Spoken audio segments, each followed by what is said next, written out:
Hola a todos, ¿cómo están? Espero que muy bien. Nuevamente una entrevista esta semana, como siempre, a grandes personalidades.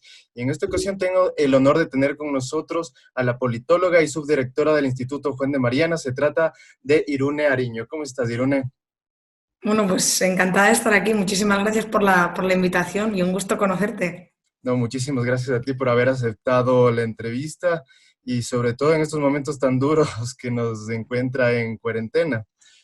Y precisamente para no ir perdiendo ni un segundo, por favor, cuéntanos sobre ti, tu trayectoria. ¿Quién es Irune? Bueno, pues como bien dijiste cuando me presentaste, yo soy politóloga, me gradué hace un tiempo y actualmente estoy trabajando para el Instituto Juan de Mariana como subdirectora y a la vez estoy trabajando también para Students for Liberty como manager de eventos en Europa. Y bueno, esa es digamos, la parte más profesional y luego pues la parte más relacionada con las ideas del liberalismo.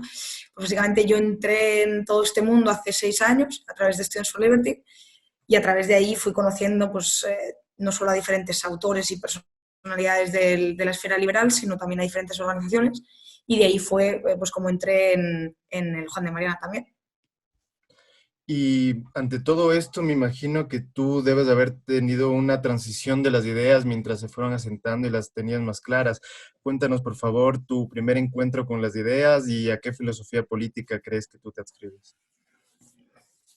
Pues mira, yo cuando empecé la universidad, digamos yo siempre tuve un interés muy grande en la política desde bien pequeñita, muy pequeña, y siempre seguí la actualidad política, pero siempre, digamos, desde una posición más mainstream, ¿no? Por así decirlo. Y fue a raíz de llegar a la universidad y de entrar en contacto con personas que pensaban, que tenían, digamos, opiniones distintas a las mías, en las que, digamos, empecé a confrontarme conmigo misma, ¿no? Con mis propios argumentos. Y ahí también empecé a la vez a leer, y empecé a leer sobre todo a Juan Ramón Rayo, que como creo que ya sabes, en España pues es uno de los economistas más conocidos, sobre todo en la esfera liberal. Y a raíz de empezar a leer a Rayo, luego empecé a leer pues, a Ayn Rand y a otros, digamos, autores no contemporáneos. Bueno, pues hubo cosas que me empezaron a hacer clic en la cabeza y me fui convenciendo. Sobre todo, yo creo que la parte a través de la que entré yo en el liberalismo fue, digamos, ese espíritu así como más inconformista que siempre me ha caracterizado, ¿no? Digamos que yo empecé a entender que ciertas cosas que a mí me pasaban, con las que yo nunca había estado cómoda, ¿no? Pues como la homogeneidad en el colegio, digamos, esa un poco actitud contestataria contra el poder, ese tipo de cosas, ¿no? Estaban mucho más relacionadas con esa vertiente política, con esa ideología de lo que yo pensaba. Entonces, al final, aunque al principio, digamos, no fue fácil, porque eran ideas que me chocaban mucho, que son muy contraintuitivas, pero al final un poco fueron casando con digamos, ideas que yo tenía y que no era consciente de que tenía. Totalmente, creo que a la mayoría de nosotros nos pasa que nos vamos topando con estas ideas mientras vamos avanzando con nuestra formación académica principalmente. Y tú me has comentado acerca de tu activismo liberal de la mano de Students for Liberty y ahora desde la academia con el Instituto Juan de Mariana. Cuéntanos por favor un poco sobre estas dos instituciones y cuál es el feedback que le haces al movimiento liberal principalmente en España. Bueno, pues ya te digo, hace 6 años cuando entré yo en el mundo liberal, lo hice primero conociendo las ideas y luego decidimos montar en mi universidad, yo en ese momento estudiaba en Girona, en una ciudad de Cataluña, decidimos montar un grupo de Students for Liberty allí. Entonces ahí empecé a viajar a Madrid, a asistir a conferencias, a ver podcasts, a leer y bueno, empezamos a entrar en contacto con el movimiento liberal de Barcelona y demás, empezó digamos, a surgir un poco toda la parte más activista, ¿no? En esos entonces yo creo que Students for Liberty en España llevaba apenas 2 años, yo entré en 2014 o menos, y yo creo que Students for Liberty en España llega como en 2013 o 2012 como mucho. Entonces, digamos que fuimos de los primeros, ¿no? Y por aquel entonces éramos 4 gatos, ¿no? Como así decirlo. Entonces, yo recuerdo que la primera reunión que tuvimos de coordinadores en Alemania, nos juntamos, no sé si éramos 6 españoles, ¿no? Y bueno, pues ahora, 6 años después, pues somos casi 40, ¿no? Entre algunos que lo han dejado y tal, pero vamos, yo creo que rondará esa cifra, lo cual es muy importante. Por aquel entonces pues solo había un par de grupos más o menos activos, o 3, creo que eran Oviedo, Barcelona y Madrid, y ahora pues yo creo que estaremos rondando alrededor de los 22 grupos, lo cual es un incremento notable. Sobre todo porque las ideas de la libertad en España no gozan de una popularidad increíble, entonces eso todavía lo hace más difícil. Y claro, digamos que mi vida en Students for Liberty ha sido siempre, digamos, encabezando, pues, en primer lugar, el grupo en Girona. Luego, digamos, yo me encargué de coordinar todo el noroeste de España, básicamente Aragón y Cataluña, y luego ya pasé a ser la directora regional de España y Portugal, y bueno, y ahora estoy, digamos, dimos otro salto y nos fuimos a Europa, y la verdad es que, claro, eso también te permite, digamos, verlo todo con mucha más perspectiva y darte cuenta al final de cómo se hacen las cosas y qué funciona en diferentes partes, ¿no?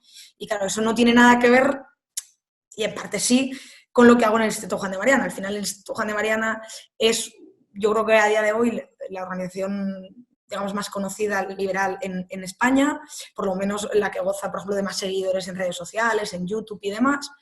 Y claro, el trabajo allí pues, es mucho más dedicado a la educación, a la investigación y a la divulgación de las ideas, ¿no? Entonces, pues bueno, no es lo mismo, entras en contacto con un perfil distinto de personas, de un perfil sobre todo más senior, de gente, bueno, especialista en diferentes áreas, con las que puedes empezar a trabajar en diferentes aspectos pues, que no habías tocado. Al final, mi formación es politológica, ¿no? Por ejemplo, siempre digo que por ejemplo, yo no hablo de nada que no sepa, ¿no? Entonces, por ejemplo, yo de economía no tengo ni idea. Y es muy interesante encontrarte en el Juan de Mariana, que tradicionalmente ha sido un think tank muy vinculado a la economía, pues con gente que te puede aportar ese tipo de formación que tú no tienes. Entonces, la verdad que muy contenta de ambas organizaciones y de ver cómo el movimiento liberal crece. De hecho, aunque esto ahora con el tema del coronavirus es un poco complicado decirlo, pero hace una semana tuvimos la LibertyCon, la conferencia, hace un poquito más de una semana, la conferencia europea de Students for Liberty en Madrid, y la verdad que fue increíble, ¿no? Un evento que 6 años atrás nunca hubiésemos imaginado poder organizar en Madrid y que congregase a tanta gente y levantase tanto interés. De hecho, tuvimos a la presidenta de la Comunidad de Madrid abriendo el evento y demás, y la verdad que tuvimos bastante repercusión en los medios. Entonces, la verdad que muy, muy contenta, poco a poco. Vemos que todas estas ideas que van surgiendo es para hacer frente a unas ciertas retóricas que vienen principalmente de la izquierda. Vemos que esta izquierda moderada hasta la radical esbozan un mismo mantra, que es el neoliberalismo ha mercantilizado a la sociedad. Dicen que todos los aspectos de la vida común, desde que nos levantamos hasta que nos acostamos, lo rigen los intercambios mercantiles. Y por tanto, lo único que nos impide poseer A o B es el dinero. ¿Qué tiene cierto y qué tiene de falso esta aseveración? ¿Hay alguna trampa discursiva en este relato? ¿Cómo le ves tú? Yo creo que es parcialmente cierto, y aparte de ser parcialmente cierto, aunque fuese cierto, no es malo. Entonces, me explico, ¿no? Creo que es parcialmente cierto porque yo creo que lo que podemos entender como altruismo existe, ¿no? Y igual no tanto, la palabra no sería altruismo, sería cooperación voluntaria. Entonces, la cooperación existe y es una realidad latente, y no solo hace falta que haya pasado lo del coronavirus para verlo, sino en nuestro día a día hacemos muchas de las acciones o de las cosas que hacemos durante nuestro día. 1, llevan aparejada una transacción económica. 2, no tienen la única finalidad de satisfacer una demanda ajena, sino simplemente las hacemos porque nos hacen sentir bien o porque se trata de bienes de socialización, digamos, o lo que sea, ¿no? Entonces, eso por un lado.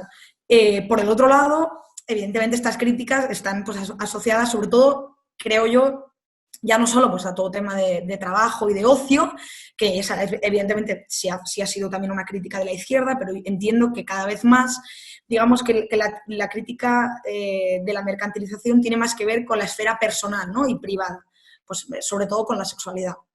Entonces, o con las relaciones de amistad o lo que sea. Entonces, la izquierda ha entendido, en contra de lo que luego muchas feministas han dicho, o al menos como yo lo interpreto, ha entendido, digamos, que la esfera privada o que hay una serie de asuntos que están ligados con la esfera privada, que ahí, digamos, el dinero no tiene nada que decir, ¿no? No tiene por qué haber dinero de por medio, y no es que no tenga que haber, sino que está mal, que es malo que haya dinero de por medio y que eso desvirtúa la relación que se da entre esas dos personas o las que sean. Entonces, yo no creo que eso sea así, yo creo que que evidentemente la esfera privada es privada y como es privada, nosotros somos los únicos que tenemos que decidir si hay dinero o no, o cómo nos relacionamos con los demás, ¿no? Entonces, por eso te decía que pese a que podamos decir que probablemente cada vez más esferas de la vida de los individuos estén mercantilizadas o sujetas a compensación económica, tampoco creo que sea necesariamente malo. Ya has mencionado algo fundamental del tema feminista y vemos que estas retóricas anticapitalistas también se juntan con uno de los temas de estrellas que monopolizan la opinión pública en España y es en torno al feminismo, en especial en su facción más radical, la cual se encuentra incluso ahora en el gobierno. Sin embargo, hay voces disidentes. ¿Cómo puede ser tal vez el feminismo liberal o lo que o sea, lo que algunos lo tildan como incongruente, contraproducente o incluso ingenuo? ¿Puede haber un feminismo liberal según tu visión o si queremos en un espectro más amplio, puede haber un feminismo de derechas? Hombre, yo creo que no es que pueda haber un feminismo, digamos, individualista, sino que es que lo hay, ¿no? Entonces, hay muchísimas autoras, digamos, que se pueden colocar en esa corriente del feminismo, pues desde, no sé, podríamos hablar de Voltaire de Cleyre o de Mary Wollstonecraft, o podríamos hablar de Christina Hoff Sommers, por hablar de gente, o Wendy McElroy, por hablar de gente como más próxima a nosotros, o incluso, pues podríamos decir que Camille Paglia puede, en cierta forma, pues, representar ese tipo de feminismo. Entonces, evidentemente existe y ha existido. Y además yo creo que es muy necesario. De hecho, el año pasado nosotros en el instituto, para estas fechas, bueno, para el 8 de marzo, elaboramos un informe que se llamaba Los mitos del feminismo, ¿es el feminismo dominante un movimiento liberador de la mujer o algo así? Y básicamente lo que veníamos a decir es, uno, no podemos hablar de feminismo, sino de feminismos.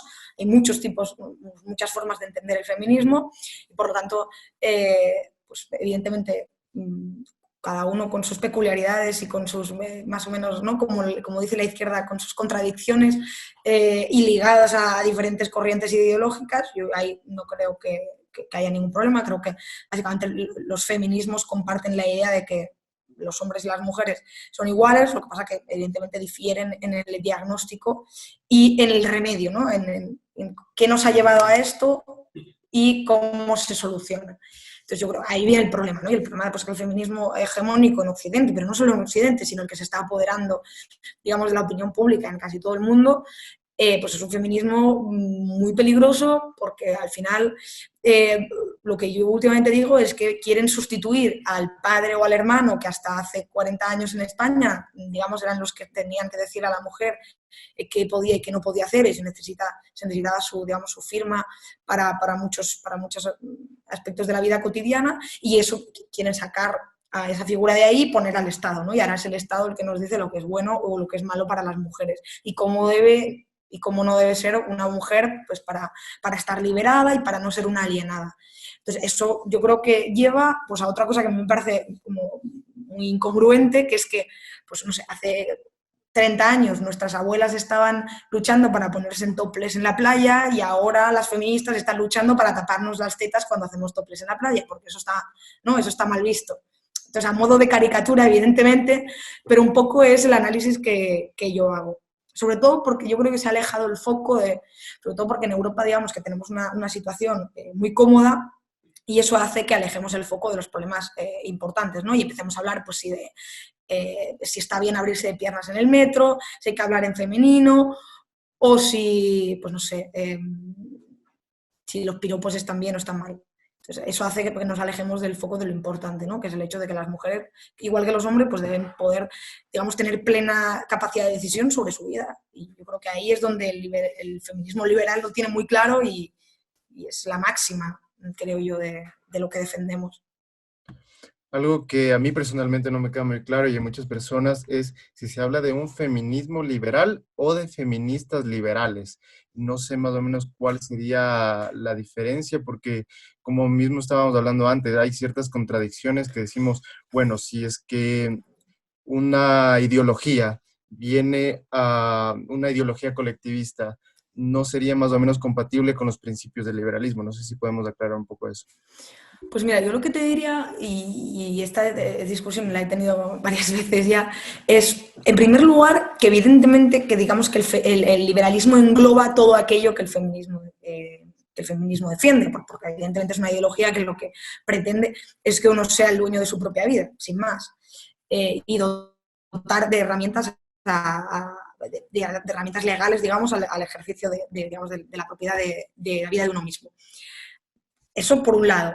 Sin embargo, el feminismo, como el ecologismo, como el animalismo y como otros ismos, simplemente lo que hace es poner énfasis en una problemática concreta. Entonces, en este caso, en la situación de las mujeres con respecto a los hombres y en sociedad.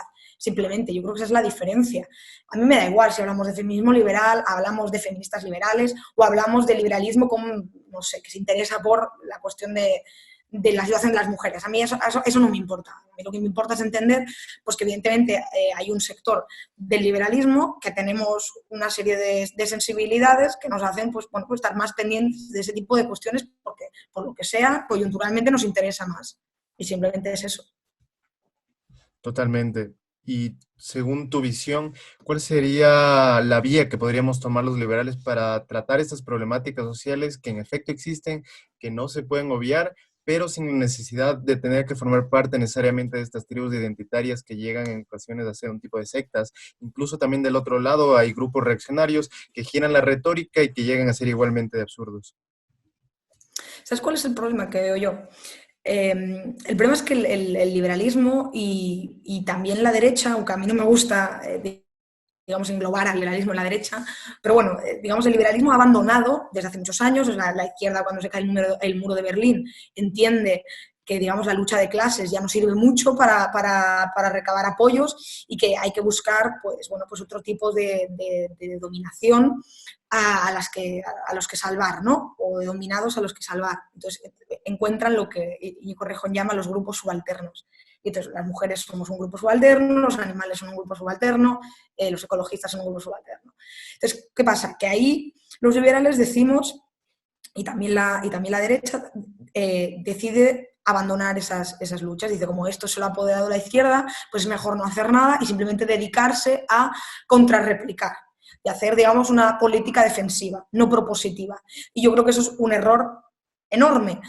En primer lugar, porque la mayoría de estos movimientos tienen un origen eminentemente liberal. Entonces, cuando uno abandona esa lucha, está claudicando y no está, digamos, peleando los avances que se han conseguido y digamos, cómo se han llegado a esos avances, ¿no? A través de qué mecanismos, que son pues, los de la libertad individual. Y en segundo lugar, porque hay mucha gente que se siente huérfana y como se siente huérfana de discurso, se acoge a aquello, pues a aquellos que dicen representar lo que ellos consideran que es un problema. Entonces, si solo tienes un discurso, pues tampoco hay mucho que contrastar, ¿no? Y si los otros lo único que hacen es reaccionar al discurso dominante, pues no hay mucho en lo que posicionarse. Entonces, dejando eso de lado, lo que yo creo que tenemos que hacer es dar esas batallas. O sea, hay que dar la batalla de los derechos LGTB, aunque no nos guste llamar los derechos LGTB, me da igual, los podemos llamar como lo queramos, pero es la igualdad ante la ley de las personas con diferente orientación sexual. Hay que dar la batalla pues, de la situación de las mujeres, que en otros países no es la misma que la que tenemos en Europa.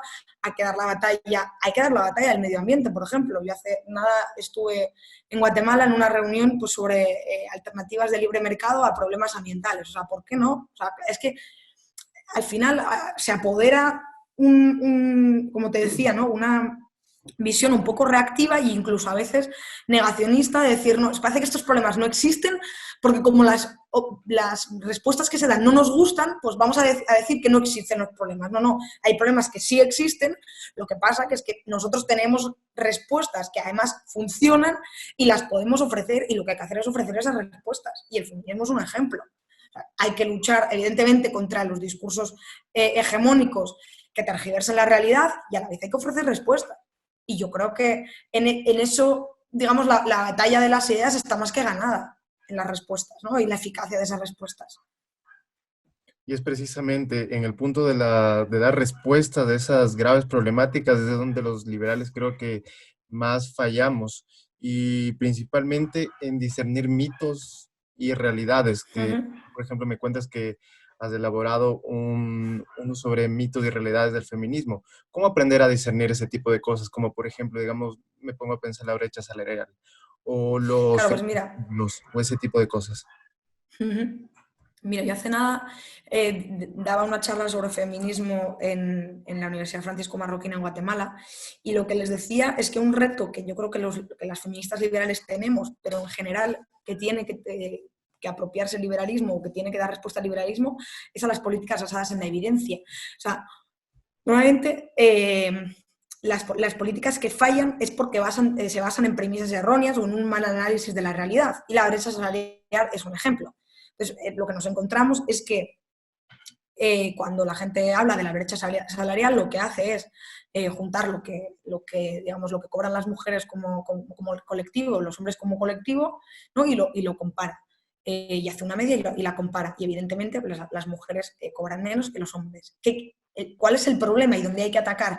¿Eso quiere decir que cobren menos por el hecho de ser mujeres? Pues habrá que ver por ejemplo, no sé, los estudios que tienen esas mujeres, digamos, la posición que tienen en la empresa que sea, en las horas que trabajan, todo ese tipo, la antigüedad, todo ese tipo de cuestiones que pueden hacer que evidentemente nos ayuden a explicar por qué esa mujer concretamente está cobrando menos que ese hombre concretamente. Y no solo eso. Algo que es importante destacar es que en España eso está prohibido. En España, digamos, cobrar de forma distinta según el sexo, digamos, discriminar salarialmente por cuestiones de género está prohibido y de hecho se puede denunciar y te puede buscar la ruina. Entonces, y además, de hecho, no hay estudios que puedan demostrar que hay un porcentaje significativo. No sé si el otro día retrasaba números y no sé si era el 7%, ¿no? El que no se puede explicar por cuestiones de estudios, de tal, es ínfimo. Pero es que incluso coger ese 7% y explicarlo por cuestiones de discriminación es muy complicado. Por ejemplo, es verdad que en España se hacen inspecciones y eso sí te puede permitir hacerlo, pero simplemente con el dato estadístico eso no nos permite explicar que ese porcentaje es debido a la discriminación de género. Entonces, si no atacamos esos, digamos, datos que son erróneos o que no es que sean erróneos, que no se interpretan adecuadamente, evidentemente la respuesta va a ser errónea, porque la interpretación es errónea. Entonces, ahí totalmente hay que dar la batalla y hay que decir, ok, pues entendemos que la brecha salarial puede estar explicada, pues, por ejemplo, por cuestiones como la maternidad, ¿no? El hecho de que una mujer se quede embarazada, pues hace que no dedique tanto tiempo a su trabajo, se reduzca la jornada o decida tener, digamos, trabajos más flexibles o más relacionados con los cuidados o ese tipo de cosas. Bueno, pues vamos a ver si se puede garantizar un espacio de negociación con el empresario, pues para que haya, por decir algo, ¿no? Permisos parentales iguales o intercambiables o lo que sea. O sea, digamos, yo creo que esa es la respuesta que tenemos que dar nosotros a ese tipo de cuestiones, ¿no? Entender el fenómeno y decir, de acuerdo, pues vamos a analizarlo y vamos a ver cómo podemos resolver la situación.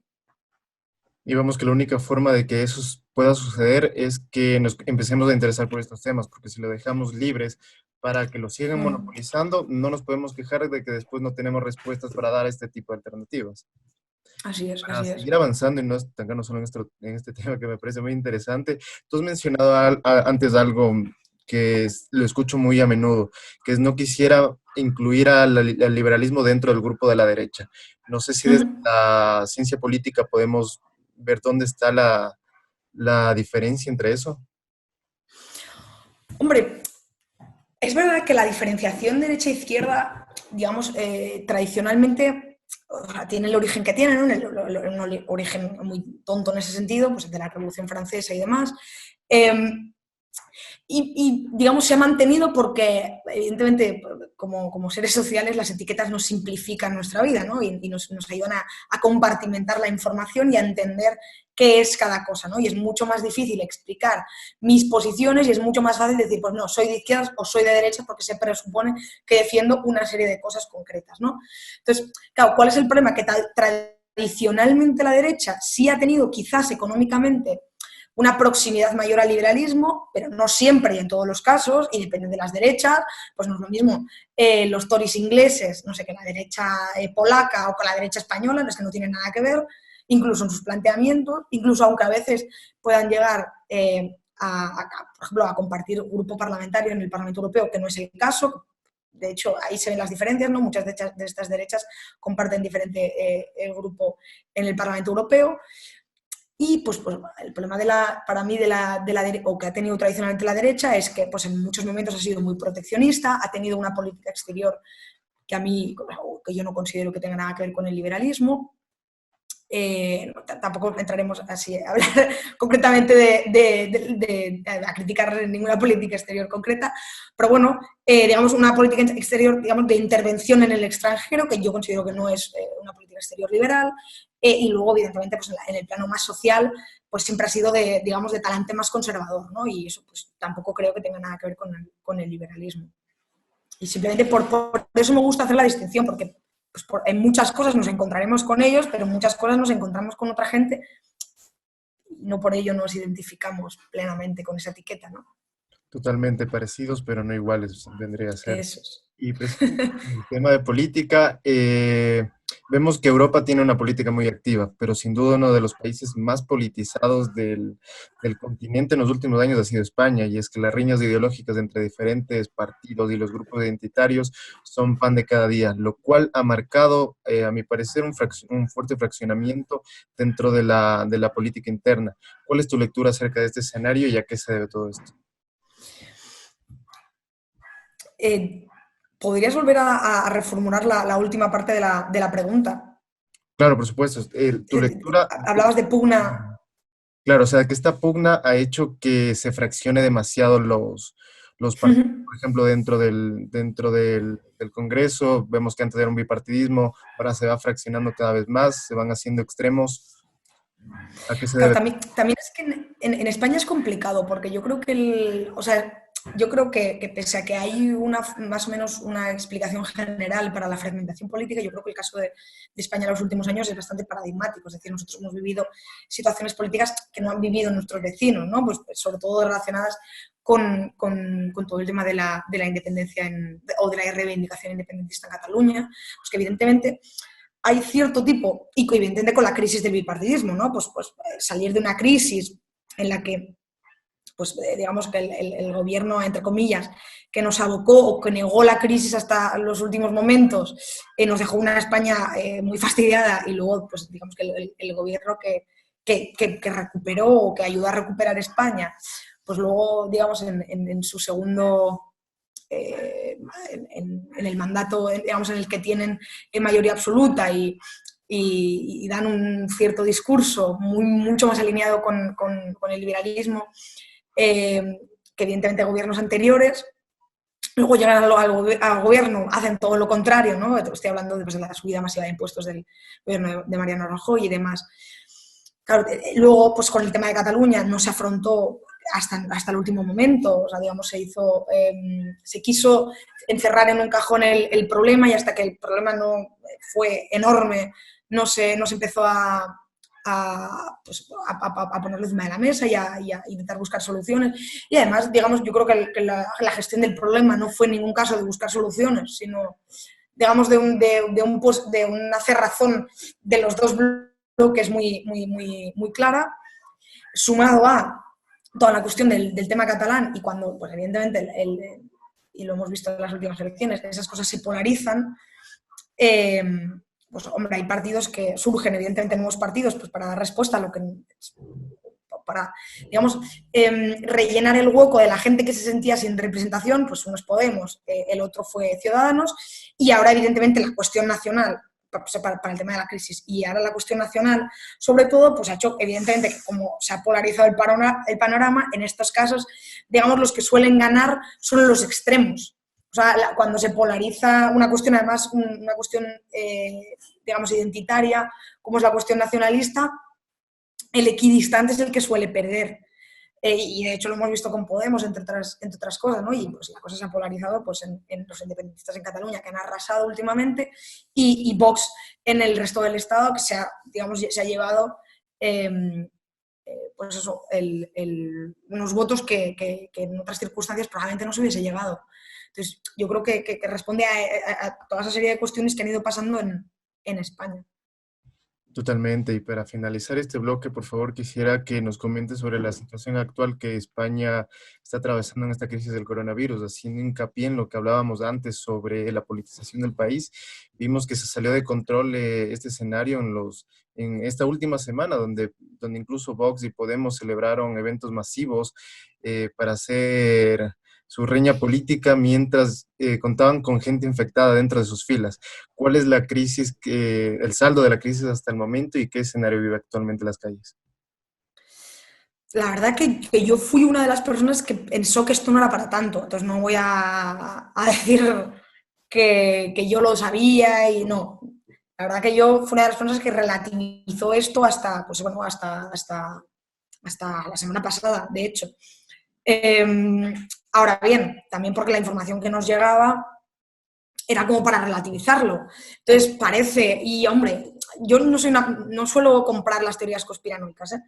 Pero todo apunta a que evidentemente no se hizo nada antes, pues por la manifestación del 8M, si se confirmase eso, que evidentemente nunca se va a confirmar, pero si se confirmase eso sería muy grave, porque evidentemente es un uso o una politización de un problema muy serio, que es pues, lo que estamos viviendo ahora, y evidentemente una irresponsabilidad de aquellos que pues, llaman a asistir a manifestaciones masivas o a eventos masivos y demás. Además, pues evidentemente es verdad que la respuesta ha venido tarde, pero bueno, yo creo que al final ha habido una respuesta, entonces en estos momentos pues eso también es importante. Sin embargo, yo creo que en cierta manera se sigue haciendo un uso muy partidista, digamos, de la propia situación de emergencia, ¿no? Y se está viendo pues, un poco con los tira y aflojas dentro del gobierno y que de repente salga la noticia del rey, o con los tira y aflojas con los presidentes de otras comunidades autónomas, pues, como sobre todo es el caso de Isabel Díaz Ayuso, ¿no? Y de, bueno, los presidentes del alcalde y de Almeida. Pues bueno, pues que ha habido ciertas propuestas o ciertas iniciativas por parte del gobierno autonómico que al principio no fueron bien vistas por el gobierno de España y que luego han acabado claudicando, ¿no? Pues uno fue el cierre de las peluquerías, otro ha sido todo el tema de Telepizza y de Rodilla, que creo que la cosa ha quedado en que el gobierno de España ha dicho que, bueno, Sanidad, el Ministerio de Sanidad ha dicho que ok, que de acuerdo. Entonces, yo creo que no estamos en una situación como para que, así como ha habido políticos, o yo creo que han demostrado una altura de miras importante y que han entendido que no es un momento pues, para hacer un uso partidista de la crisis, yo creo que sí se ha aprovechado, pues, sobre todo por el gobierno actual, para hacerlo, ¿no? Y esos son ejemplos. Y la verdad que es muy desesperanzador, pues bueno, asistir a ese tipo de cosas, sobre todo pues por eso, porque probablemente el hecho de que hayamos reaccionado tan tarde es pues, fruto de una negligencia muy grave que nos va a mantener no solo encerrados en casa, sino con la economía pues probablemente bastante destruida los próximos meses, y eso es muy perjudicial, evidentemente, sobre todo porque bueno, nos pilla en un momento en el que yo creo que no estábamos preparados, porque no nos lo veíamos, no, hay mucha gente que sí lo decía, ¿no? Pero algunos no lo veíamos venir todo esto.